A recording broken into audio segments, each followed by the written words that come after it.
Today we're going to make some Dollar Tree tablecloth hacks. Keep watching. I'm Brandy, and this is Making It My Own. Welcome. So these are the two tablecloths we have here. You can see that these are the largest ones, big rectangles. They're two different prints that I purchased, thinking I would use one or the other, maybe both. So this is what one of them looks like. Really pretty, kind of a, I don't know, black background. Really nice. And this one's a lighter, more neutral, but I love the yellow and the orange with the little houses. It looks like a neighborhood. I thought it would be perfect. First project is going to be a festive bunting. So I'm going to start off by showing you what this tablecloth is like. It's like a soft cottony feeling on the back, or like a brush type feeling on the back, and then a plastic layer on top. It does have a seamed edge all the way around. You can see there are a variety of houses here, little different styles. I'm going to flip it over to the back side because it's going to be easier to see my marks. And trying to do this on a table is ridiculous. You're going to need to probably stretch this out on your floor to make it easier on yourself. I was all tangled up.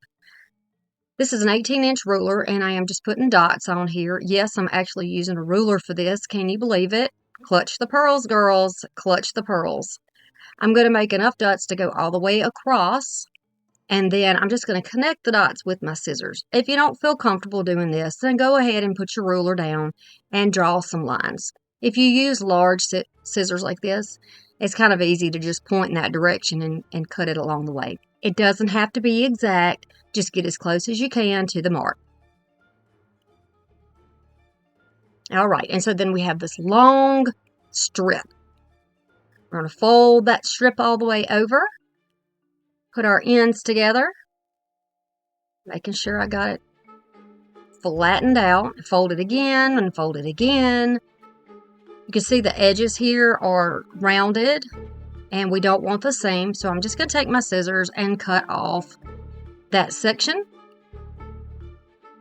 Okay. And then there's a little extra little piece. I'm going to get that off of there. And I'll fold this in half again and flatten it out with my hands, trying to make sure that it's lined up, pretty well. I'm going to take my scissors and go down the edges where the folds are and just begin to cut. Now, you need sharp scissors, obviously, for this, but be very careful and take your time because the scissors can snag sort of on that soft backing, but they slice very easily through the plastic top. So you want to be careful. You don't cut anything you don't want to cut. All right, so I'm just continue along until all of these pieces are cut apart from one another, and they're like in individual sheets. They are front to back, back to front, doesn't matter. That part is totally fine. You don't have to fix them where they're all facing forward. It is not going to matter. I'm going to use some clamps to go across the top where the seam is and hold these in place. This is just going to give me an extra hand, a little extra help while I do the cutting. You can see here, this is how wide it is approximately. And then I'll start cutting in slits all the way till about maybe 1.5 inches from the top. I'm cutting these maybe 1.5 inches. I don't think I went like a whole 2 inches. I didn't measurement. I just used my eye to kind of decide where those lines needed to be so that they would be approximately the same width. And I just cut all the way up. And you can see how the clamps on the top are holding that in place for me so they won't slide. And I'm also holding it with my hand so that the stack doesn't scoop to the side and give us weird cuts. So I'm going to keep going up here. And y'all excuse my nasally sound. My allergies are driving me nuts. We haven't had rain in a long time. And so my eyes, my nose, my ears, everything is just going nuts right now. Once you've got those cut, you can go across the top and cut off that edge. You're not going to need that edge on the top. You can save it for another project if you want, but it has the seam on it, and we don't want the seam in the project. Okay, so now I'm going to stack it up, and look at that huge stack. I'm also going to take some ribbon that I got at the thrift store, and then any type of fabric that you have that will give you long enough pieces to put on your on your piece. So if you've got scraps, or if you got a handkerchief or an old shirt, you know, whatever you want to use here is fine. If you have another tablecloth, you can use it. I'm going to make sure that when I cut this, by the way, it did come from the Dollar Tree, that I'm going to cut it in pieces that are about the same width and same length. These are 2 little pieces of fabric that I also got at Dollar Tree. And I was very happy to discover, once I laid it down and got ready to prepare this, that it is 18 inches, which is the length that we cut the other pieces. So a little less cutting, a little less work.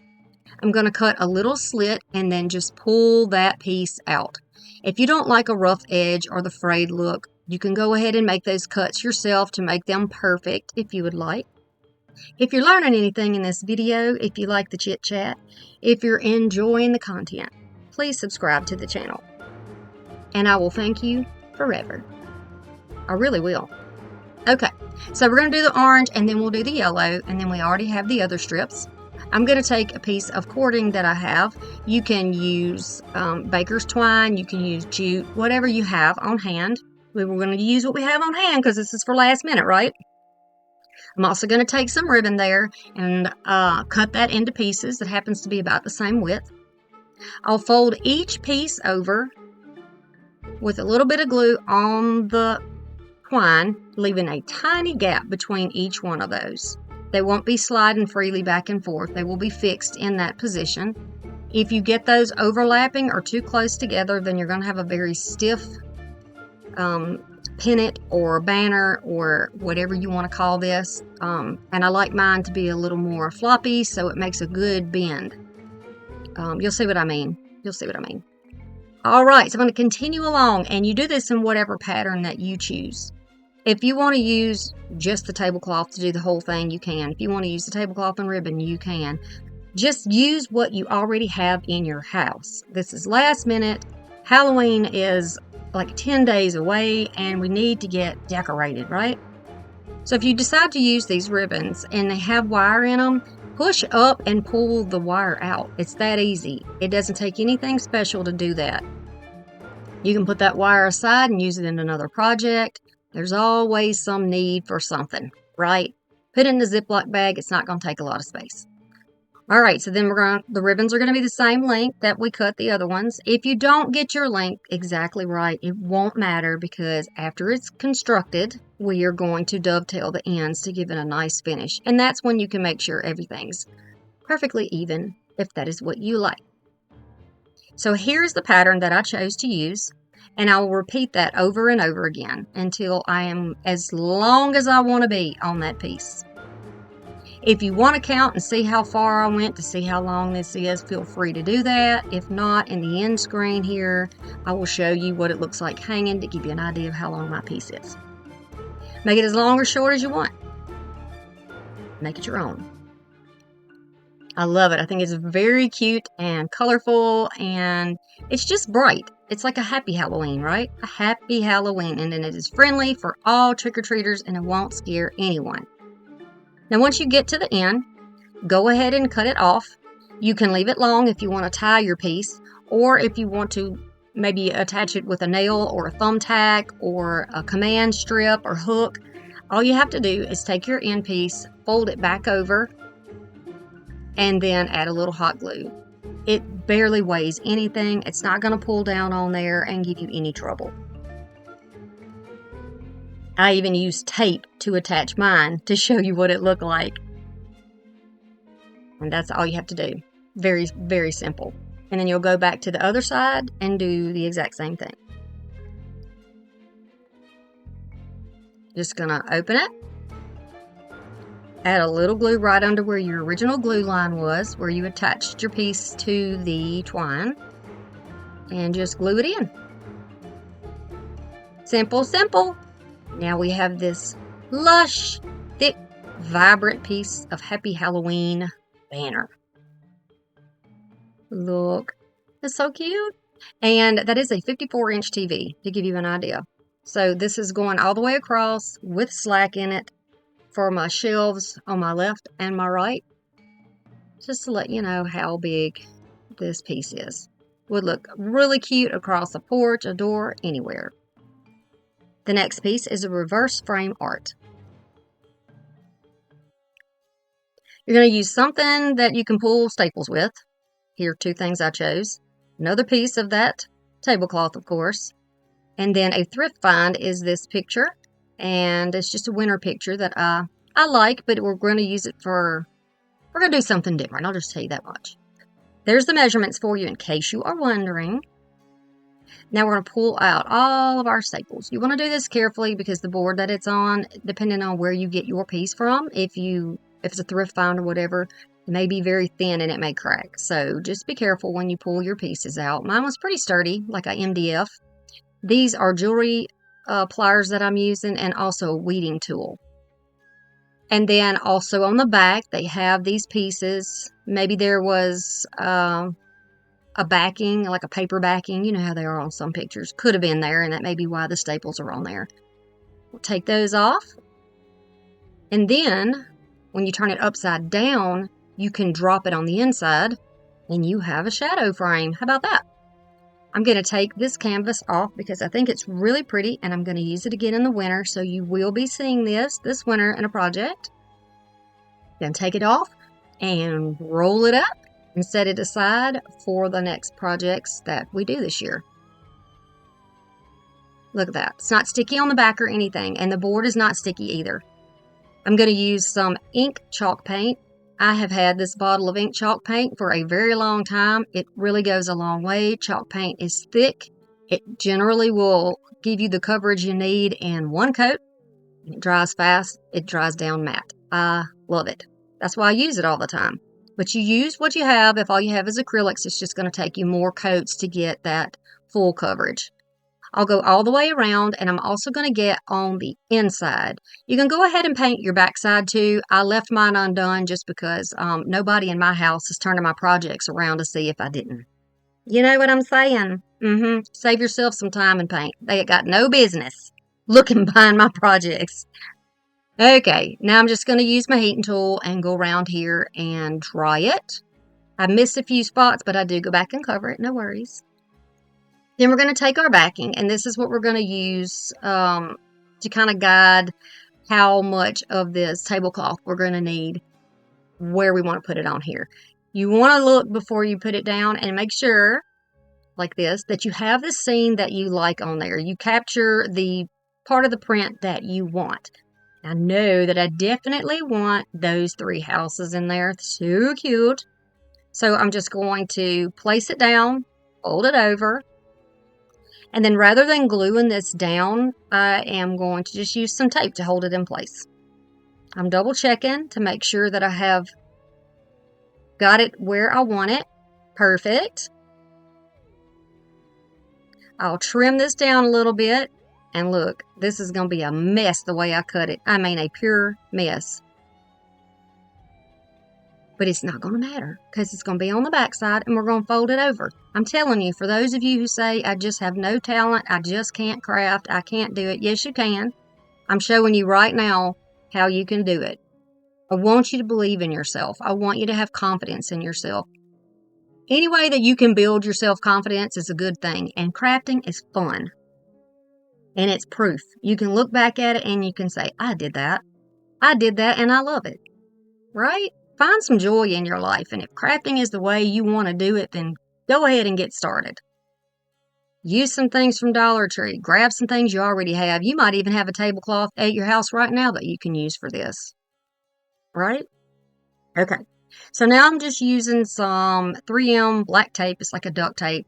And I just pull, I don't even cut. I just like tear my pieces. I just tear it to the size that I need it. Easy to do. Holds really well. Now for your corners, you can just fold them and then press them down. I like to do this, I think in another project on here, I'll do it flat, and you'll see that it usually sticks out on the side and you have to trim it off. So I wanted to show you that this is an option for you. Easy to do that. If you need to see it again, you can reverse the video and put it in slow motion in your settings, and you can watch exactly how I do it. And then just a little piece to hold these in because they're pretty much secured by the sides already. by those corner pieces. Okay, and now when we drop it in there, look at that, totally transformed. That looks nothing like what we had before. Nothing. To attach this down, I'm not using staples because if I choose to use this frame and this backing again for another project, hint, hint, which I may, I'm just going to add some hot glue. It'll be easy to pull off and change this out. So now I'm going to drop this in here, press it into that hot glue, and we now have a framed piece. Now this is where you're going to go and grab your scraps because I tell you to save things, right, and recycle things. These little pumpkins, I do not remember where they came from. I have had them for a while. I'm going to use those because they match. I think they would look great in there. I'm also going to use some more of these black stems. I bought these from TEMU. They are linked in the description box if you're interested. I have found them in brown and I have found them in black. They can be cut many different ways. They can be used in so many different projects. I'm not telling you you need them. I'm telling you I need them. Okay? Whatever type of greenery or stems you want to use, you go ahead and use.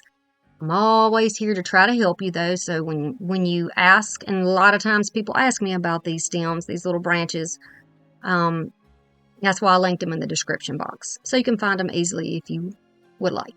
Okay, so I'm going to put my pieces down how I like them, and then I'm just going to bend and make a little footing here. I'm going to bend it until it's almost at a 90-degree angle. This is just going to give me a little something to help stand it when I glue it down in the box. The other piece I cut it flat on one side and glued it to the side. So this one I'm going to put some glue on the bottom. I'll stand it up, put it where I want it, and I'll hold it there for a bit to make sure that it is right and set up.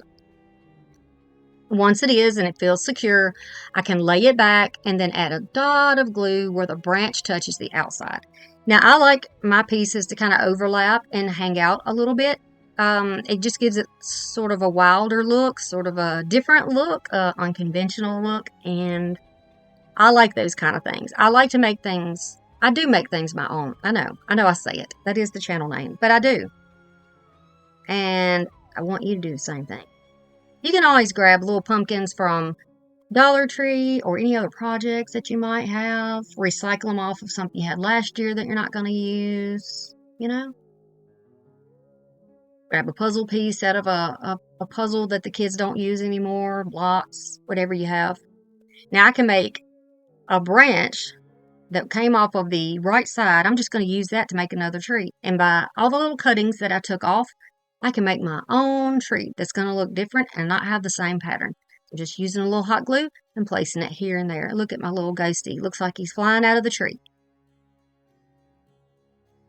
I hope y'all are enjoying these Halloween projects. I really do, because I've had a blast making them for you, and I've got so many. For the back, you can go ahead and use some cardstock or whatever you want to cover it, or you can paint it black, or you can leave it alone. Nobody should be looking, right? And that's what this one is going to look like once it is complete. You can add lights, whatever you would like to do on this project. But hold tight, because pretty soon I'm going to be showing you a project that does have lights in it. You don't want to go anywhere. Stay tuned. I have it displayed in my front room here for you to see what it looks like. And it's just up there by my lamp and some candles. I love this piece. So cute. Thank you, channel members, for your contribution that helps me with supplies and coffee and extras to keep my business going, and my children and I say thank you from the bottom of our heart. The rag wreath is next. This is from a 2-pack of wreath forms from Dollar Tree. It is about 7.5 inches here, it looks like. I don't have my glasses on. We're going to grab up some more of those pieces, of course. That's why we cut them. And we got some more pieces we already cut. I'm telling you, these are quick projects. This is how you're going to put this wreath together. You're going to fold it in half, reach through, grab the tails, and pull them over. Is that not the easiest thing you've ever seen? Do it the same way every time with every one you put in. You can turn these so that the pretty sides are both outwards. Then you're going to take whatever, if you have some more ribbons you want to put in there, you can. If you want to use your other pieces of fabric, you can put those in there, or you could do the entire thing with the tablecloth if that's all you have. We're going to choose whatever pattern we like and then go round and round and round. Now, I discovered when I was doing this wreath that I did not quite have enough of my fabric left to complete the wreath, but I'll show you when we get to that part what we're going to do to make up for that, because we don't stop crafting. Oh, no. There's no excuse. We're going to keep going. We are going to keep going because we're going to make Halloween fun and magical for all those children who come around begging for candy, right? Yes, we are. I've got grandkids and I love it. My kids still trick or treat, my young kids, and then I have grandkids. So yeah, we want to make it festive and fun. Okay, all the way back to the beginning. Look how gorgeous that is. Well, I ran out, so I grabbed some more of that ribbon I had, pulled the wires out of them. I'm going to disrupt my pattern and I am going to add these ribbons in. Now, I'm just adding these in between my orange and the tablecloth, and then I'll continue all the way around the wreath doing the same thing. I'll just scoot them over and continue around until this thing is completely full. Now, for a tiny wreath form, this ends up being a pretty substantial size wreath. And I like it. While I'm doing this, I just wanted to really quickly say thank you to those of you who have bought me coffee recently, and I've also had some very sizable super chats, donations, and people have been hyping my channel, hitting that little hype button, and it helps. It really does, and it helps me to know that I'm doing what I need to do for you on my channel. So thank you very much for that. All right. So I'm fluffing out, making sure everything's pretty. You can leave it flat on the edges if you want, but I am going to dovetail it. Now, since I didn't show you how to dovetail it in the first project that we did, let me show you how to do that now. You're going to fold your piece over, line it up, and you're going to cut from the trim side to the inside upward. So from the outside to the fold upward. And you're going to go around the wreath and do every piece like that. And this is where you can even it up. If you see that there are some pieces that are longer than others, just go ahead and fix that at this point. Easy to do. You could definitely do this. Now, it takes a little bit of time to put a wreath like this together, but do it while you're in there watching a cartoon, or while you're watching, something Halloweenish on TV. All right, now it's time to embellish. Grab any type of sign you already have. Grab some stuff from Dollar Tree. Decide what you want to put in the middle of your wreath. You may have something you thrifted. Here's a piece from Dollar Tree that I've used before. These are some pieces that came from, I believe, maybe Target originally. You can hang a bigger piece like this on it. But I am choosing this piece. It is one that I got while I was thrifting at Goodwill a good while back. And I thought this is the perfect way to use it. I have had it for quite some time. I'm going to cut the ribbon hanger off because we're not going to need it for that. And we're going to use it to hang the entire wreath. To attach this down, I'm going to take some more of that cord, cut it into pieces. And then, of course, you'll be able to trim it down once you get it tied on. And then I'll just go thread it through the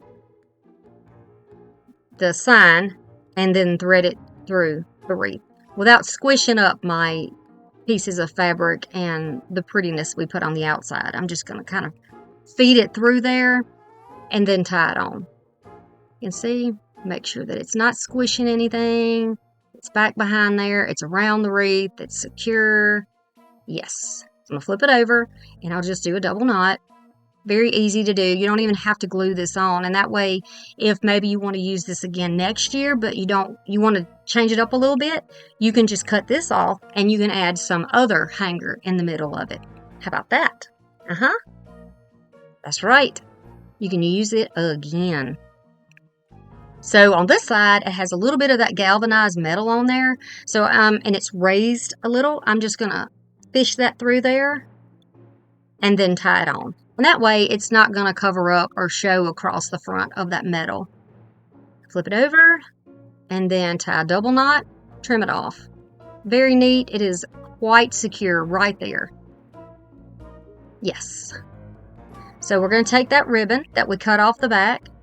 I'm going to find the top center, push those ribbons aside, or those pieces aside, to get around the outer ring of the wreath. Then I'll thread it through.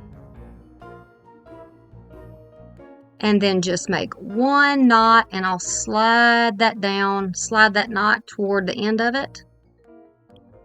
And now we have a hanger, and it blends in perfectly with the wreath. If you want to starch your pieces of fabric, you just go right ahead.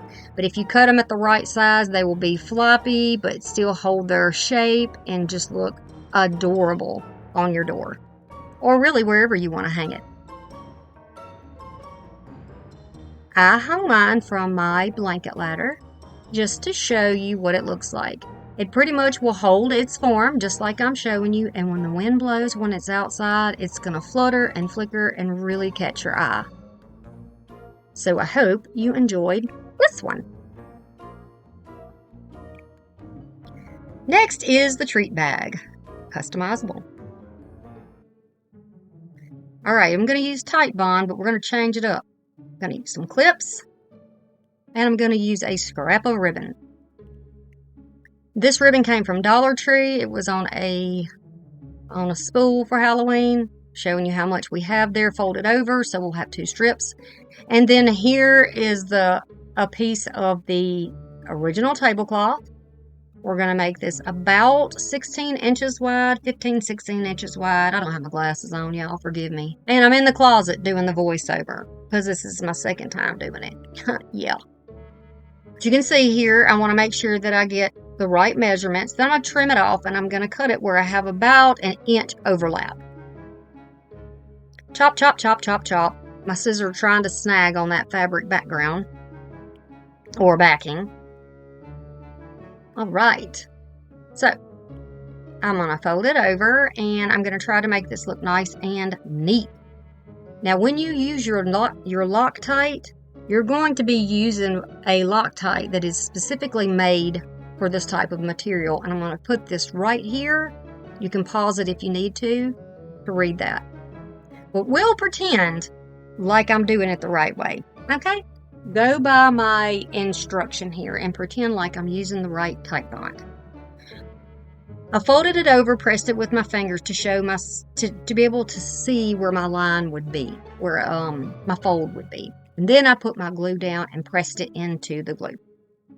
Okay, we're going to switch it over, and we're going to do the other side the same way, almost like we're hemming it or making a seam, we're hemming it.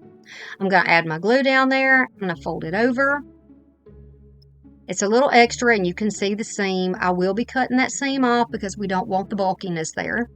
We want it to be nice and thin. And I will press it down into there.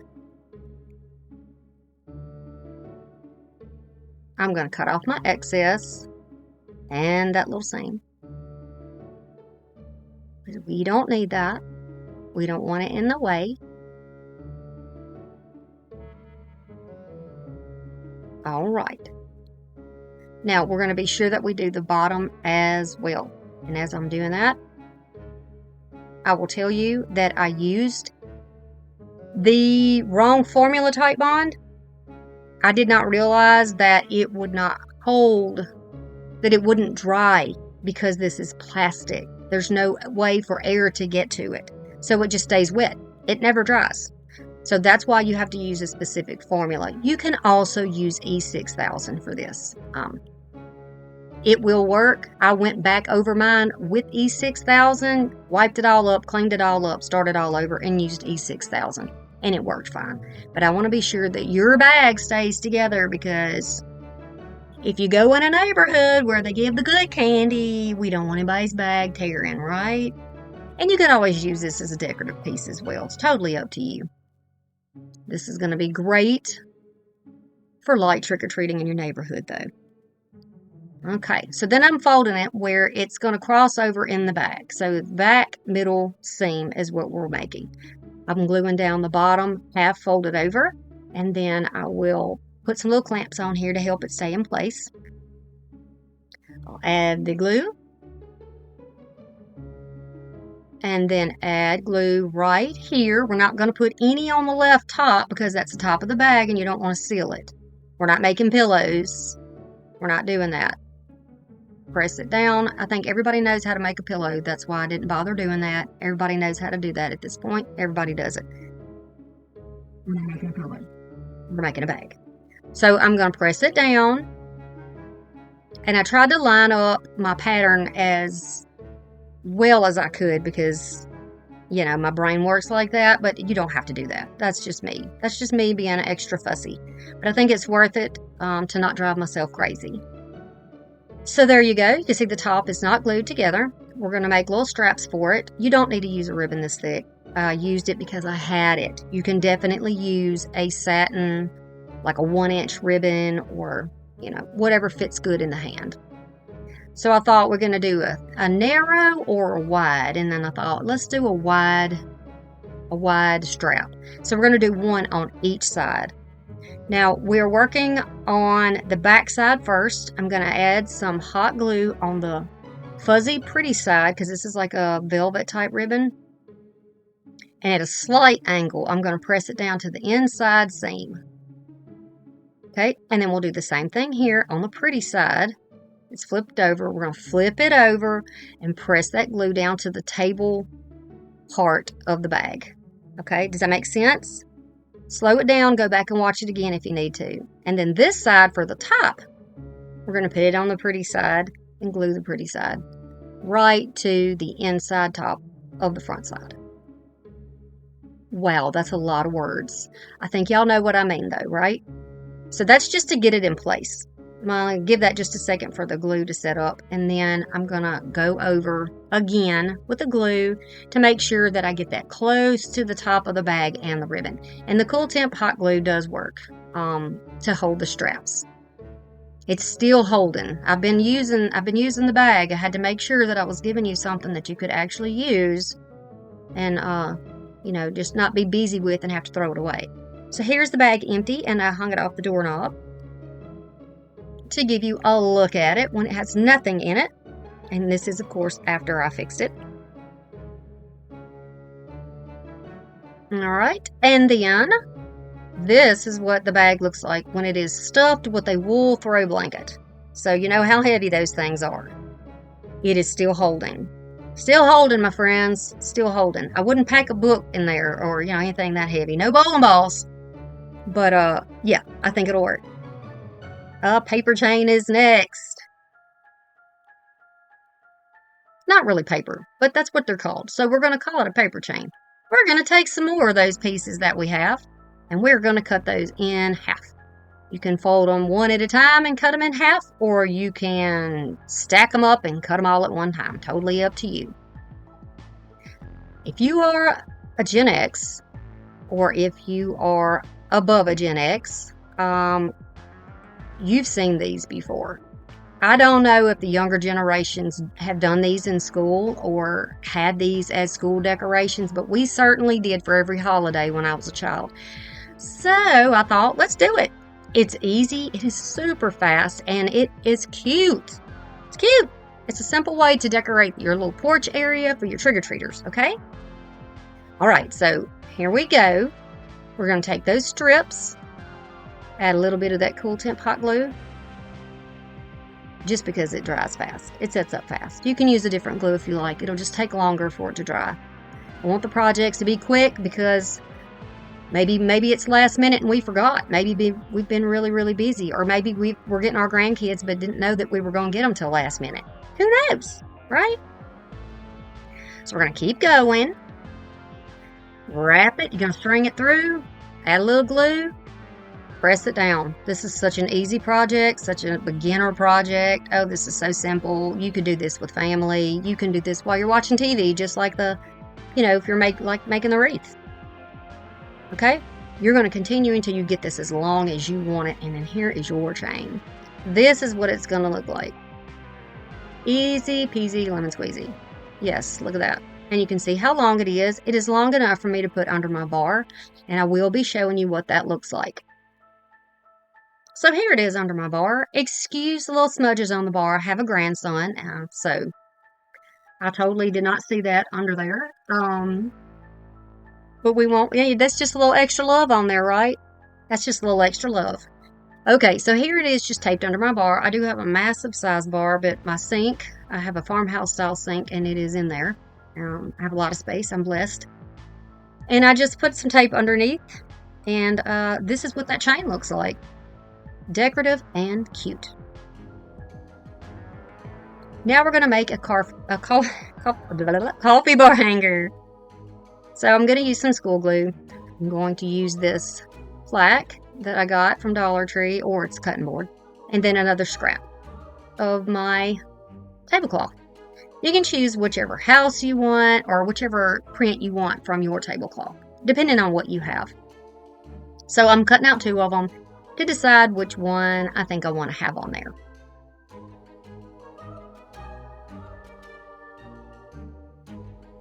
There we go. Yes, yes. And then here's another one, and this one looks just a little bit more Victorian and not as festive, you know, a little less haunted maybe. That's what it's going to look like. I decided to use this one. Now, the backing that we talked about, you can rub that off of there. If you just rub it like in circles with your fingers, you can pull that away. It'll roll up into strips and you can peel it right off. This is just going to help get a smoother surface underneath, and also to make it easier for it to work with. When you cut this, you're going to want to get your smaller scissors, because once you remove that backing, it is not as thick, and now you're down to a fragile plastic type of material, and you're going to have to be careful with your cuts when you do this so that you don't chop too much off. You see, just sliding my scissors, the blade cut through it, and they're not really sharp. So that might tell you something. That might give you an idea. Clip, clip. You're going to fussy cut all the way around your piece until you get it how you like it. Using a little bit of that black paint, which I smeared on the bottle, and my little tiny sponge brush, I'm going to just dot this all the way around the edges just so that it doesn't look like it's floating. I'm giving it a little bit of some shadowing, a little bit of a cameo look, a little bit of a vignette look.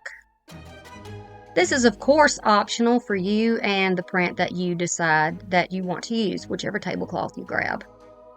I think these tablecloths, you can see that red dot is over them. I think they were $3 a piece. There's no way I would have paid $5 for that, and I'm sure I checked the receipt. But since I've had them for this season, I don't remember how much I paid. I don't remember what was on my receipt. Once that paint is dried, I'm going to grab that glue stick, and I'm using the glue stick that I got from my daughter's school last year out of her book bag. That's right, they send the supplies home after school, so if you're looking to save a little bit of money, you might want to get into your kids' or your grandkids' school bags after they get out of school for summer, because they will send goodies back home with them. Mine do anyway. It's always been that case for my kids. And I've lived in Alabama and Mississippi, and both places have returned items that weren't used. So I'm going to put the glue on the board, put the glue on the back of the other surface, give it just a second or two, you know, to let it kind of get tacky. And then I'll use my little squeegee here, and I will press this down into the glue. And I'm going to go back over with my glue to seal the paint that's on there on the front, and to also seal the edges of this onto the board. You can use whatever type of glue or adhesive you want to use for the project. You know, whatever your experience tells you works best. This works for me, and I had it, and I'm trying to give you guys options. Lots of options. So far, so good. This is how it's looking. I'm giving it a very light blast of heat. Very light, very far away from the surface. That is plastic, and heat will melt it and make it draw up, so you don't want to do that. Okay. Let that dry completely. And then I'm going to go over it with a little bit of orange paint that I have on a sponge brush that I have used and washed out. Even though they're disposable, I'll wash them out and use them again when I can. Go around the edge, all the way just lightly. And this is not a full coverage, but I'm not going for a full coverage. Totally okay to use acrylic paint for this. And then I'll kind of bring that up just a little bit and blend it into the front edge slightly, just to kind of bring the color up. Once it is dry, we can put, yeah, I think this hanger's going to work. Well, yeah, we're going to use this. This is off of something else that I had, possibly a planter or something from Dollar Tree. But I save all these little things because you never know, and I'm glad I do. Because here you go. You never know, and here you go. A little bit of hot glue. I'll press one of those links into there, and then I'll use a piece of scrap paper and press that down. This is just kind of sandwich it in there and give it a little more support to keep it from falling off. The bamboo cutting board is very lightweight, so you're not going to have much of an issue, I wouldn't think, unless somebody just pulls on it. Okay. So far, so good. If you would like, you can get a permanent marker, an acrylic marker, whatever, and go back over any edge that you want to sort of overlap it onto the board to give it a little additional depth other than the paint that we used. Just another option. And this is a glass writer pen that I got from Dollar Tree ages ago. And I have used it so much and have not been able to find them since. So I am going to be on the lookout on Amazon or somewhere for some more black glass markers. It's got a really nice, long, almost brush type tip. And the color is beautiful. Rich, dark, and it doesn't skip. So then we'll let that dry. And once it is dried, here's your piece. Now, I say coffee bar because I have a cabinet above my coffee bar, or my little corner of the cabinet where I put my coffee bar, and you can hang it off of the handle and have that hanging above your coffee bar. Or you can hang it as like you would hang a wreath, or hang it off of a pegboard if you have that. You can hang it off of outside lighting if you have enough room for it, or perhaps your mailbox. A lot of options for a little piece like this. And I hope you like it because I think it's really cute. The house photo frame is next. Okay, so this is the house we're going to use. Here is the frame. It's a 4x6 and it's like a double frame from Dollar Tree. I'm also going to use string lights, whichever type you like. It's totally fine. And I'll also be adding some pipe cleaners as well. I'm going to peel the back off. It is attached down here with little thin foam adhesive strips. I'm going to scrape those off because if you use any type of a remover liquid, it's going to take off the paint that is on there. I don't want to lose my black inner frame, so I'll leave it as it is. Then, using a little bit of alcohol on a clean cloth, I'm going to wipe down my surfaces to get off any fingerprints, any dust, any smudgery, anything like that, any extra adhesive from those strips, and then we'll do the same thing on the front. Now, I already did this. I'm just showing you how to do it. Otherwise, I would do the front first and then the back, so I wouldn't possibly smear it. If your house fits within the frame, you can do it that way. If you would like to change the orientation, you can do it this way.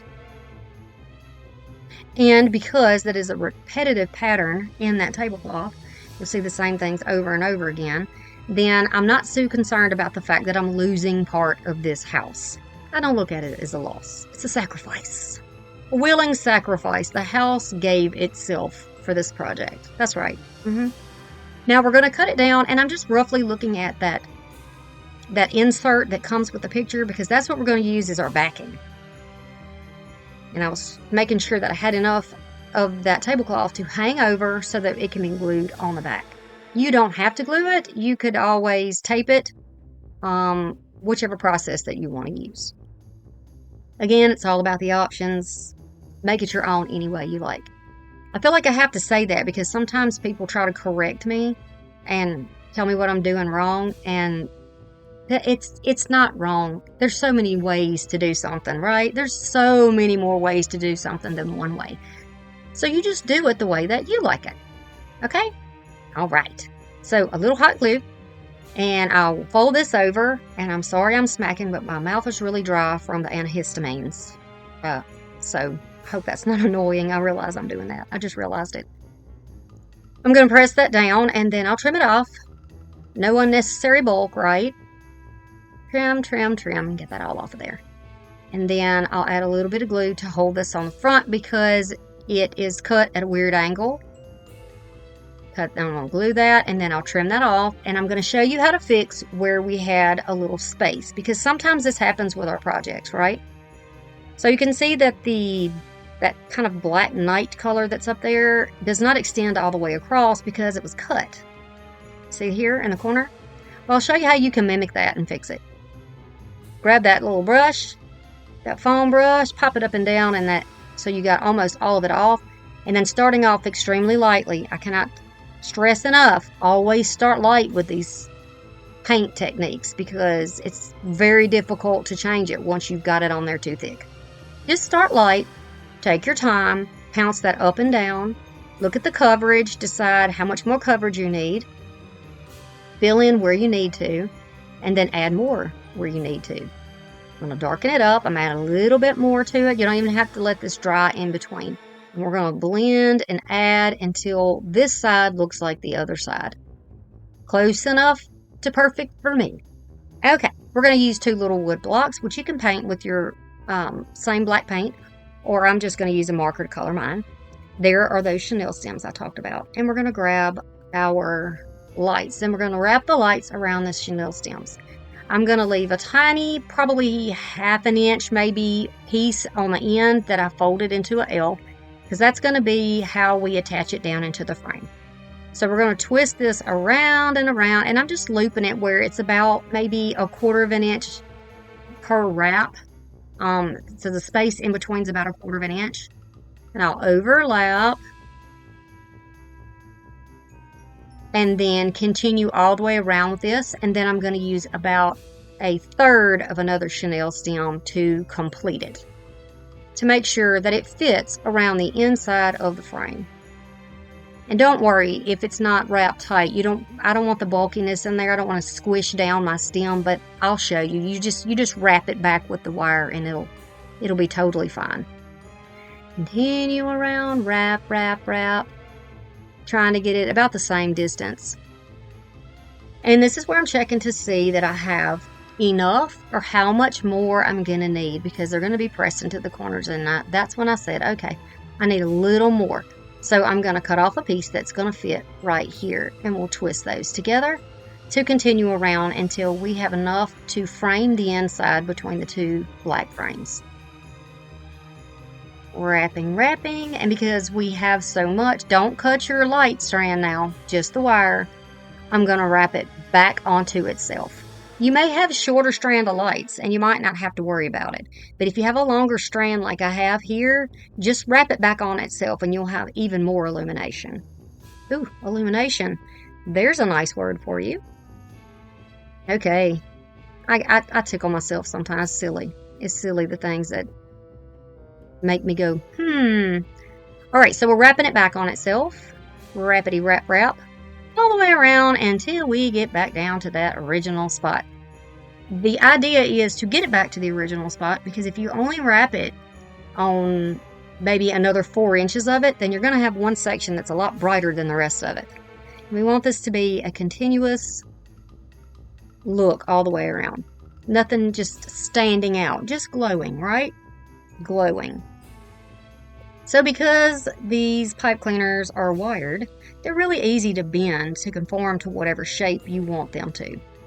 And what I'm doing is making sure that I have a rough idea of where I need to put my glue to hold these in place. Alright, so I'm going to add some glue. You can add dots of glue to get it in place originally, which is what I did. You can see that I am gluing that little L piece down in there to help hold it. Then I'll add, and I'm just using my little scraper tool here. It's actually a cheese cutter, y'all. Can you believe it? To push that up into the corner so that it will dry. I don't want to squish glue out and burn my fingers. You can definitely use some type of a spatula or tool or a stick or, whatever you want to use. And just hold it for a second until that glue has a chance to grab the fluffiness of your chenille stem or your pipe cleaner. And same thing all the way around. Now you're going to have a little flex in it, and that's when you just go back and add some more glue to it. You can make a solid line like I just did if you want. Because I was at the end, I knew I didn't need to go any further. It was easy to then just go ahead and put a straight line down and glue it. If you put too much glue on there before you have a chance to push your pieces together, then it's going to dry and be still not stick to your chenille stem. I hope that makes sense. So you see how I tear my tape? It's so easy to tear this if you've got a good quality tape. I can just rip it into strips, put it on the side of my table, and then grab it when I need it. I want to make these thin enough that they overlap that beautiful little print that we have in there and slightly onto that black inner frame. I don't want that to show on the front, and be sure that it doesn't show on the front. Now, just because this tape's black on the back, it is white or a grayish white on the other side, and if you overlap it, you'll be able to see that on there, and it's not going to look as pretty or as high-end as you want it to, and it'll leave a residue if you try to tear it off, and you'll have to clean up. It's just going to be a mess, so just be cautious with that, and you can see how it looks. So just grab a permanent marker or acrylic marker. I'm just using my glass writer here because I didn't know where my acrylics were at the time. So you can see that my coverage is not complete and solid, but you want yours to be. So that's when I'd say you could use your paint and let that dry if you would like. And then when you glue these on, you want to glue them slightly above the edge so that it can lean back just a little bit. You want it to have the ability to sort of rest back slightly. Otherwise, if you put it straight down and even with the bottom, it's going to fall forward. Now you can get some cotton balls and shred them up. You can get some pillow fluff. This is just what I have, a pillow I destroyed. And just pull it into little sections.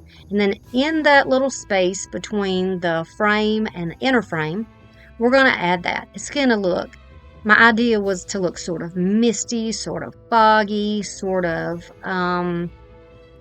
spooky, you know the look, right? And so that's what I'm going for. This does help that it sticks slightly to that chenille stem, and it will kind of stick to itself. So that's very helpful. But we don't want that junk showing, right? And you can't glue that. It'd be just a big old mess if you tried to glue it. You don't want to see that glue. So we're going to put a backing on here that's going to sandwich everything in and hold it all in place. And continue around until I got all covered. Smoosh it down a little bit. Smoosh, smoosh. And then we can glue down the base of whatever lights you're going to use. You can wait till you put your backing on if you want to, but I left a little gap there. Now see, when you keep things like I do, this is the backing off of like a pack of crows or ravens or blackbirds that I had for Halloween that I used in another project. How about that? So that's the backing, and I'm using that here as a backing for this project. It fit perfectly. I didn't even have to cut it. Love it when things like that come together. It just puts a smile on your face, right? So try to stick that cotton or that fluff on the inside, but if you get a little bit on the outside and in between, it is not going to matter. You can cut that off. You can see I'm kind of running into mine a little bit. Make sure the glue is only going on the frame though. You don't want it to be dripping down into that surface in between. And then I'll do the same thing on the top. Right there. I will be removing that hanger because we're not going to need it for the project. You can use it on something else. So this is what that's going to look like when it is lit up. Oh my goodness. Now I could have turned my paper, my backing around the other way so you couldn't see through it. Mine's a little bit sheer. You can kind of see, the picture from it, but I'm okay with that. It's totally fine. Just be sure that you are conscious of that when you do it. Make sure it's a solid background, okay? I've had so many compliments on the light up projects that I do that I just wanted to bring you some more. So here it is, and I put it in a cubby in my front room so you can see lit up, and it's slightly dark so you can see how much that glows over into that, and it looks so misty and magical, mystical. The coffee bar pennant is next. So easy. Oh my gosh, this is the easiest thing ever. So you're going to grab some jute or cord or baker's twine, whatever you have. This is a hanging piece off of something else that I got, probably from Dollar Tree that I saved. You know, when we did those little, and we cut the dovetails, well, these are the scraps from the dovetails. They make little triangles. So you're going to grab some of those triangles, create a pattern, and then glue it down right onto your cord. I mean, can it get any easier than that? And you're probably thinking, where the heck am I going to use something so small? These are perfect for a tiered tray. If you do tiered tray, perfect. If you have a small lamp or space, perfect. I'm going to show you what mine looks like, how I styled mine a little bit differently, not by my coffee bar or anything, but you can put it right there underneath your cabinet above your coffee bar. Yes, you can. Very cute, very easy. We're going to slide these down. You want to be sure you leave a tiny space in between each of your little triangles so that it has bend. Same as what I told you on the pennant. You want to have a little space in between that's going to allow you to have a little swag in there. And you want to have that little swag. You don't want it to be just one straight piece because it won't bend. It won't be bendy. Bendy. That's bendy. I'm not so bendy now that I'm up in my age. How about y'all? I'm 52. I'm not quite as bendy as I used to be, but I can make my projects bendy. Okay, so choose whatever pattern you like and then just go back in there and add your pieces. So I'm using some yellow fabric and some orange fabric and a little bit of the tablecloth. I still have a huge section of tablecloth left and I ran out of time. So I'm going to save it for next year. And we'll see what we can come up with next year. And I'll also be using the other tablecloth for next year. So how about that? Look how easy. Careful with the glue here. Careful and protect your fingers. If you glue it to your table slightly, it'll pull up when the glue cools. Don't worry about it. But just try to keep it right on top of your string or your rope or whatever you're using. And feel free to make this even longer if you need to. Press it down. And look how cute. It's tiny. I've done these before. I think I did a Christmas one. I think it was Christmas. Really cute. Now see, I have 2 black lamps in my front room that are like little potbelly looking lamps. And look how gorgeous this looks around this lamp. This black lamp. Oh my gosh, it's perfect. I thank you so much for being here with me today, for helping me reach 100,000 subscribers. I can't express the love and joy. Check out this rectangle down below for even more. And until next time, keep making it your own.